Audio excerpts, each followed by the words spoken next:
Real quick, this is them in their boxes and what that looks like.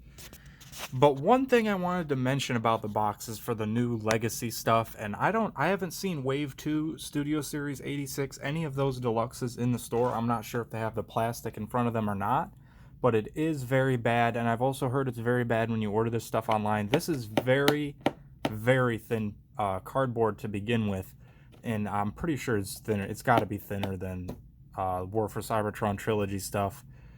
But it really is just a couple steps off from paper. So when you order this stuff online, the boxes will be crushed and pinned in. Even some in stores are like that, but I'm going to try to keep them in relatively good shape. But they are a weird shaped box, and they're just begging to be crushed in and messed up.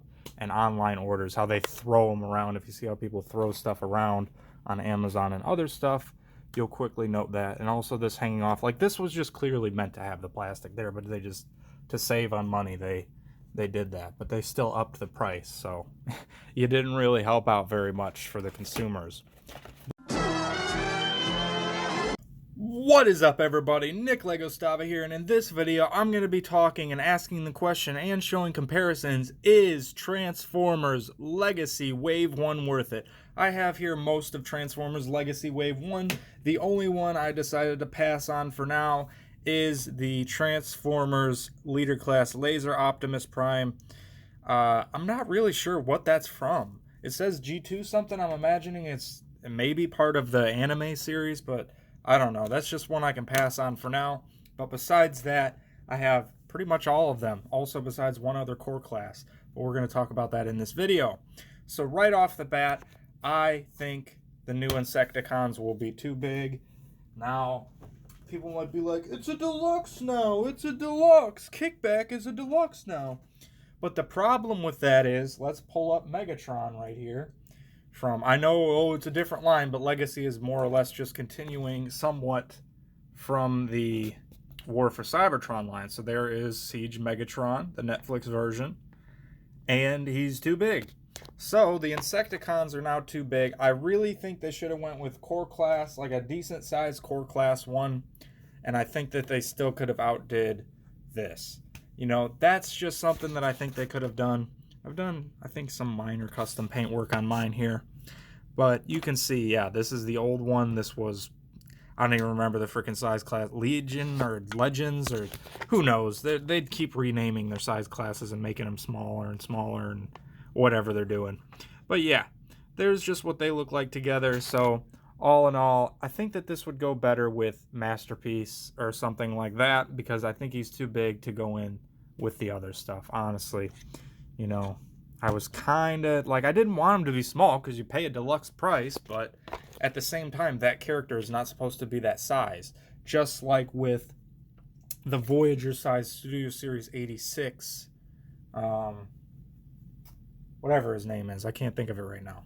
But he was too big. So here we go on to the next one.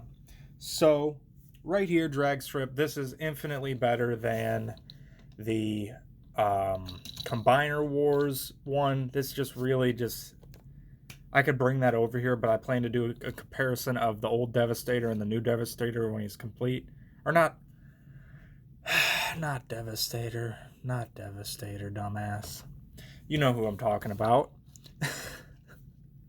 But they have all these peg wheels, and this one has a black peg, but these ones have the yellow one, but whatever. 3D print piece can be popped in there to make that look better in vehicle mode, but other than that, definitely a better figure than that. He's a little bit smaller than that. I should have brought him over here, but I'm not going to intersect this to bring him over here, but yeah, that one, he's pretty good. His hollowness, though, right on the back of his head, look at this. The hollowness is starting to get worse, guys. I know hollowness has always been a thing on Transformers, but taking the entire back of the head out like that, they might as well call him Hollow Head. I mean, damn. Whatever, I'll just make a 3D print thing to go in there, but that's definitely a little negative there. But other than that, he's got all the articulation you'd expect from a deluxe. He just doesn't have wrist swivel, but other than that, he's got all the good things of today's Transformers. So we'll move him off to the side, and here we have Skids. Now, Skids, what my original thoughts on this guy are, a lot of that still holds true having him here in person. The legs look a little bit bulky, But especially when you turn them like this, look at that. The entire sides of the legs are hollow with no trying to hide it at all. It's getting worse, folks. I know I don't like to be negative, but the hollowness is getting worse. I know it's always been a thing all the way back to G1, but we're seeing it more and more. And also this on the back of his head. Yep, exactly like I thought from the initial pictures. I'm probably going to end up doubling up on him and cutting that off because it just looks ridiculous. It looks like a McDonald's. That's literally what they did for Armada Hotshot at McDonald's or something like that, where they had the piece on the back of his head. But yeah, that's definitely, I mean, by the price, you're paying like $25 out the door, most places, for these deluxes now. So it's getting up there. And also no window painted detail, no painted taillights. That's not, I kind of expected there to be some painted taillights or something on this guy, but he doesn't. Is the sun, oh, I was going to say the sunroof's painted, but this whole part's just clear plastic. So clear plastic, about where you'd expect it. But other than that, this guy is about what I thought I was going to get. You know, I thought it was going to have some painted detail. I'm going to have to go through and do all that. But whatever. And he also comes with these awkward armholes right here. You would expect them to be on the side, but he has them here. I guess, I mean, you can make this gun look more bulky by doing that, but that's a really strange place to have hole ports, really just to get in a little extra hollowness for play features.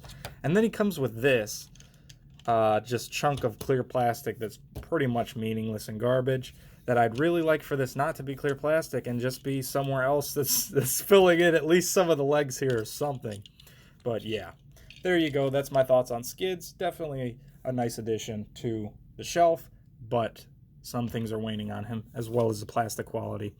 It's definitely degrading little by little over time. It's just little things I can notice here. And then on to, I'll do the core classes and then I'll go through the back. So the core classes here. This core class hot rod is a joke. They really should have did a core class wheelie instead of this that transformed.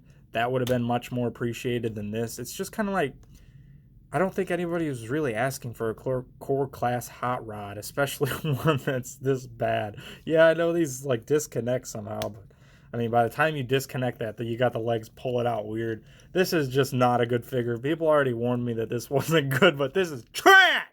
This is trash garbage! Stay away from this. Stay away. I mean, realistically. I mean, this is like almost like a McDonald's toy. Really. That's kind of what these are starting to feel like, some of them. Let's move him out of the way completely. And then Skywarp, just the same as the Starscream. Very good little core class here in both modes. It looks good. So no really hating on that. They'll probably also do Thundercracker, so I'll probably get him too to round it out. And he also comes with this little accessory that also, something to note about the core classes is their little things kind of somewhat fit into Lego hands pretty well. So I was actually going to save that for another video, but yeah, those click into Lego hands relatively good. And then Blaster, this is the same as Kingdom Blaster. I did a full review on him if you want to check that out. But yeah, different box, weaker box, but other than that, same figure. So not much to talk about there. But that's a Voyager filling out in another line what he already was in another line. But I guess it gives the people that didn't get him the first time around to get him this time. And then we have Bulkhead. I passed on him a few times in store, but I decided to get him because I'm pretty sure I'm going to use him as the base for a custom. I think he'll be pretty good for that, or I'll just leave him as this. Whatever happens, happens. But this back piece, I mean, you could put this on like 3 different ways, but none of them look right. So, I mean, but when you pop it off, you just see right through the...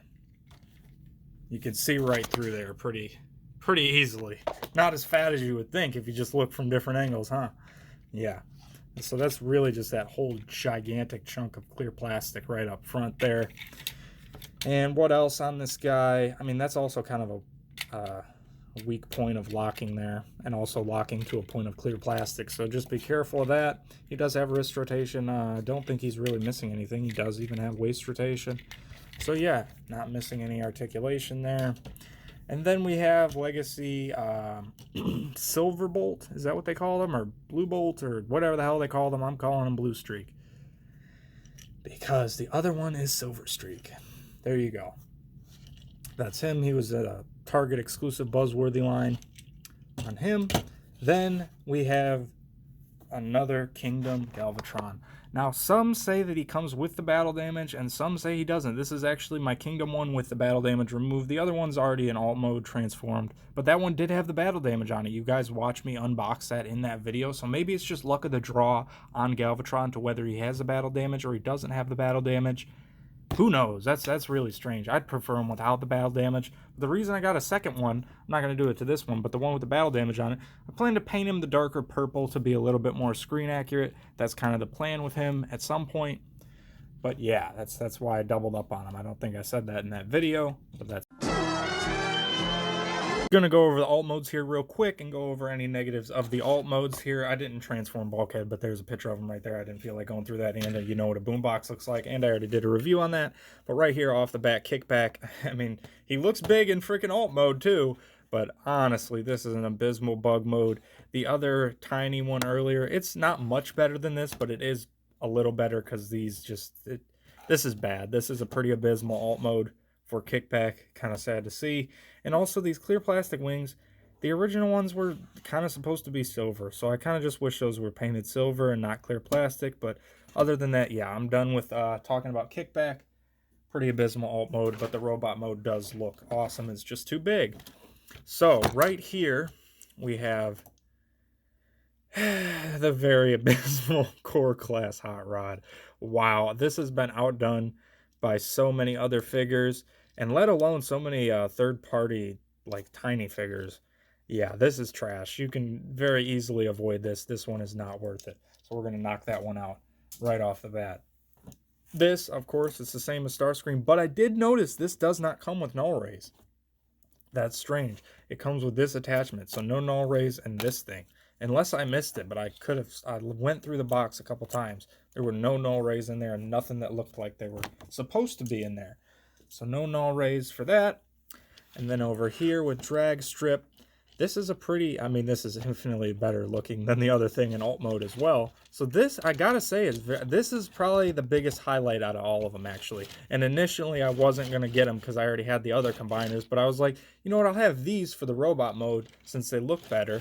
And the other one, it still looks decent in combined mode, so that's kind of how I justified it to myself. But this is a fun transformation too, so all around, I think Dragstrip is the best of Wave 1 so far. So there you go, and I think we're getting Wild Rider in Wave 2. I don't know, some people probably already see those, but I'm just seeing these Legacy figures in my stores for the first time. And then we have Skids in alt mode here. His front tires are really abysmal. They were oddly designed because they had to integrate the shoulder in there, but yeah, those are very abysmal, and you just get the giant gap there. It's just very awkward looking, but I guess a 3D print thing could make that fixed, but whatever. And like I said, no paint or anything on the back, so I'll be going through and painting all that detail on there myself, and the back windows, and whatever else I think it needs. But yeah, the back roll is really good because those are just nice pinned wheels that I just wish they did everything with. And then the front, like I said, abysmal. Blah, blah, blah. And then this is just another one of the dots and molds. You know, we've gotten this 5 times, actually. I said 4 times in the other video, but camera keep wanting to cut me off, huh? All right. I did go grab that Siege upscaled Megatron here. He's like a decent sized leader class size. I'm not sure if that's what the Masterpiece size is, but I think it would look better with the Masterpiece. So if you want something that could kind of go either or, I mean, I would say he's too big for the main line, but he does look good. He does look like a better Kickback than this by a bit. I mean, it's not like that's bad either. He just has a little more kibble hanging off of him. But yeah, I think the scale here is something that's off. Just like on Wreck-Gar. I thought of the name, yeah.